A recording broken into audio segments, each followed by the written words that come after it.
रात का सन्नाटा, आसमान पर बादल घने थे और चांद की रोशनी कहीं खुसी गई थी। रायपुर गांव की ओर जाने वाली पगडंडी पर एक जीप धीरे धीरे बढ़ रही थी। जीप में बैठा था अर्जुन, एक शहर का पत्रकार जो अपने अगले लेख के लिए इस गांव की रहस्यमयी कहानियों की खोज में आया था। रायपुर गांव के बारे में उसने सुना था कि यहाँ रात में अजीब अजीब आवाजें सुनाई देती हैं, कभी छम छम की आवाज, कभी किसी के रोने की और कभी ऐसी चीखें जो इंसान की नहीं हो सकती। साहब, रात हो गई है।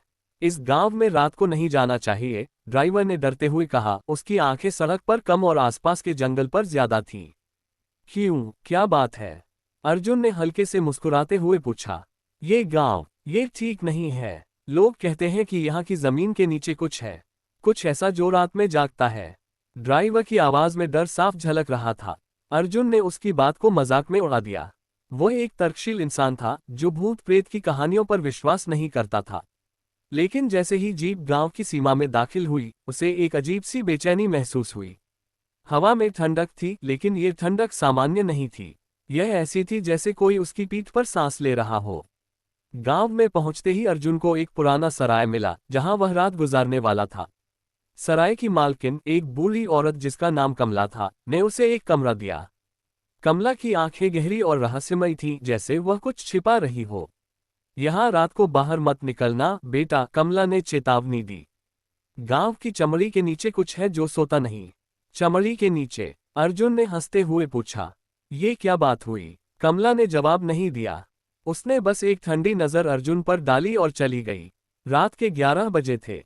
अर्जुन अपने कमरे में बैठा अपने नोट्स लिख रहा था। तभी उसे खिड़की के बाहर से एक आवाज सुनाई दी, छम छम छम छम। यह ऐसा था जैसे कोई भारी घुंघरू पहने नाच रहा हो। उसने खिड़की खोली, लेकिन बाहर कुछ नहीं था, सिर्फ अंधेरा और सन्नाटा। फिर अचानक उसे लगा जैसे कोई उसके पीछे खड़ा है। उसने पलटकर देखा, लेकिन कमरा खाली था। अगले दिन अर्जुन ने गांव वालों से बात शुरू की। गांव छोटा था, लेकिन हर चेहरा उदास और डरा हुआ था। कोई भी उससे खुलकर बात नहीं कर रहा था। एक बूढ़े व्यक्ति, रामू काका, ने आखिरकार उसे कुछ बताया। ये गांव शापित है, रामू काका ने फुसफुसाते हुए कहा। 50 साल पहले यहाँ एक औरत थी, राधा। वह बहुत सुंदर थी, लेकिन गांव वालों ने उस पर जादू टोना करने का इल्जाम लगाया। उन्होंने उसे जिंदा जला दिया। लेकिन उसकी आत्मा, वह अभी भी यहाँ है। आत्मा? अर्जुन ने भौहें चढ़ाईं। हाँ बेटा, रात को उसकी छम छम की आवाज सुनाई देती है। वह अपने जलाने वालों से बदला लेती है। जो भी रात को बाहर निकलता है वह वापस नहीं आता। अर्जुन को ये सब अंधविश्वास लगा, लेकिन उस रात जब वह सोने की कोशिश कर रहा था, फिर वही आवाज आई, छम छम छम छम। इस बार आवाज और करीब थी, जैसे कोई उसके कमरे के बाहर खड़ा हो। उसने दरवाजा खोला, लेकिन गलियारा खाली था। फिर अचानक उसे एक ठंडी हवा का झोंका महसूस हुआ और उसके कान में एक फुसफुसाहट सुनाई दी, तूने मुझे जलाया। अर्जुन का दिल जोर जोर से धड़क रहा था। वह समझ नहीं पा रहा था कि यह उसका दिमाग का वहम है या सचमुच कुछ है। अगले दिन उसने गांव के पुराने मंदिर की ओर रुख किया, जहां राधा को जलाया गया था। मंदिर जीर्ण शीर्ण हालत में था और उसकी दीवारों पर अजीब अजीब चिन्ह बने थे। वहां एक पुजारी मिला जो बहुत डरा हुआ लग रहा था।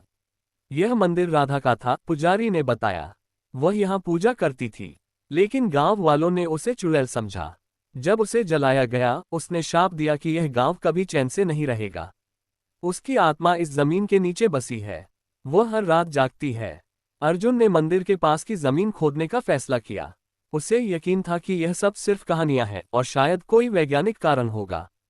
उसने रात को मंदिर के पास एक गड्ढा खोदना शुरू किया। जैसे ही उसने जमीन को खोदा, उसे कुछ काला चिपचिपा पदार्थ मिला। यह ऐसा था जैसे जमीन खून से लथपथ हो। और तभी उसने फिर वही आवाज सुनी, छम छम छम छम। अचानक जमीन हिलने लगी। अर्जुन के सामने एक छाया उभरी, एक औरत की छाया जिसके पैरों में घुंघरू बंधे थे। उसका चेहरा जला हुआ था, लेकिन आंखें ऐसी थीं जैसे वे अर्जुन की आत्मा को भेद रही हों। तूने मुझे जलाया, उसकी आवाज हवा में गूंज रही थी। मैंने कुछ नहीं किया, अर्जुन चिल्लाया। तू इस गांव का हिस्सा है। ये गांव मेरे खून से बना है। इसकी चमड़ी के नीचे मैं हूं।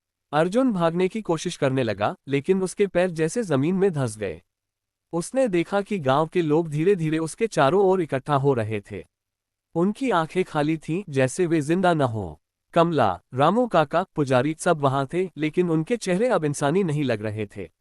अर्जुन ने महसूस किया कि वह अब सिर्फ एक कहानी का हिस्सा नहीं था, वह उस कहानी का शिकार था। राधा की आत्मा ने उसे बताया कि गांव की जमीन के नीचे उसका खून बसता है, और हर कोई जो यहाँ आता है वह उसका हिस्सा बन जाता है। गांव के लोग अब इंसान नहीं थे, वे राधा के शाप का हिस्सा थे, उसकी चमड़ी के नीचे जी रहे थे। अर्जुन ने आखिरी बार अपनी जेब से रिकॉर्डर निकाला और चिल्लाया, ये गांव शापित है, यहां मत आना। लेकिन तभी जमीन ने उसे निगल लिया।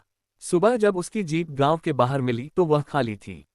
रिकॉर्डर में सिर्फ एक आवाज थी, छम छम छम छम। रायपुर गांव आज भी वही है। लोग कहते हैं कि रात को वहां छम छम की आवाज अभी भी सुनाई देती है, और जो भी उस गांव में जाता है वह कभी वापस नहीं आता। गांव की चमड़ी के नीचे राधा की आत्मा अभी भी इंतजार करती है अपने अगले शिकार का।